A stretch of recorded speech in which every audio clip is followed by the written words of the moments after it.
ഈ വീട് പണി തീർക്കാൻ വേണ്ടി എന്റെ ചേട്ടൻ മാത്രം കഷ്ടപ്പെട്ടത്. നിന്റെയും ഭർത്താവ് എന്ന് പറഞ്ഞ ആളുണ്ടല്ലോ, ഒരു സഹായത്തിനും ഉണ്ടായിരുന്നില്ല.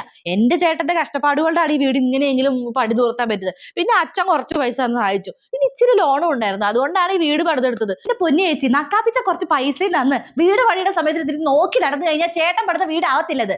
പിന്നെ ചേച്ചി എന്ന് പറഞ്ഞാൽ അച്ഛൻ കുറച്ച് പൈസ തന്നു. അച്ഛൻ കുറച്ച് പൈസ തന്നു, ശരി. ചേട്ടന്റെ ഭാഗത്ത് ഇച്ചിരി പൈസ ഉണ്ടായിരുന്നു. ആ പൈസ കൊണ്ട് മാത്രമേ ഈ വീട് പണിയുമായിരുന്നു. ആ ലോൺ ഉണ്ടായിരുന്നോണ്ട് മാത്രമേ ഈ വീടിന്റെ പണി തീർന്നത്. ഈ ലോൺ എടുത്തിട്ട് നിങ്ങൾ 1 രൂപ അടച്ചിട്ടുണ്ടാ?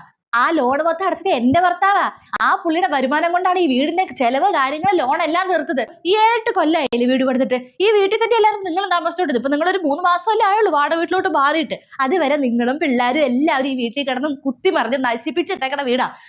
നിങ്ങൾക്ക് ഇപ്പൊ പുതിയ സ്ഥലമായി, നിങ്ങൾ പുതിയ വീട് പണിയുന്നു. നിങ്ങൾക്ക് പുതിയ വീടൊക്കെ ഇല്ലേ? ഞങ്ങൾ ഈ പഴയ വീട്ടിൽ തന്നെയല്ലേ, ഞങ്ങൾക്ക് ഒരു വീട് പണിയാൻ പറ്റുമോ? നിങ്ങൾക്ക് അത്രയ്ക്ക് പരാതിയാണെങ്കിൽ ഈ തറവാട് ഞങ്ങൾക്ക് തന്നേരെ. ഞാനും ഞങ്ങൾക്ക് തറവാട് മതി. ആ 14 സെന്റ് സ്ഥലം നിങ്ങൾ എടുത്തോ. പിന്നെ അങ്ങനെ ആവട്ടെ, അത് മതി. നമുക്ക് ഈ തറവാട് വേണ്ട. നിങ്ങൾ എന്ത് വർത്താനേ പറയുന്നത്? ഇപ്പൊ നമ്മളെ കൂടെ വീട് പണിയാൻ പറ്റുമോ? ഇത്രയും വലിയ വീട് പണിയുടെ തന്നെ ഇന്ന് എന്തോരം പൈസ വേണം? അവർക്ക് സ്ഥലം മാത്രമേ കിട്ടിയിട്ടുള്ളൂ. നമുക്ക് വീടുണ്ട്. ഇത് ഇത്തിരി അറ്റകുറ്റപ്പണി എടുത്താലും വീട് നല്ല. വെറുതെ മിണ്ടാതിരിക്കുക. ആവശ്യമില്ലാത്ത കാര്യം വിളിച്ചു പോയിട്ട് ഉള്ള സ്ഥലം വീട് കൂടെ കളയല്ലേ. മിണ്ടാതിരിക്കും മനുഷ്യ. അല്ലേ വേണ്ട, നമ്മൾ ഇത്ര തീരുമാനിച്ച പോലെയൊക്കെ തന്നെ മതി അല്ലേ? ഇനിയിപ്പോ അതിന് വാക്ക് മാറ്റം വേണ്ട അല്ലേ?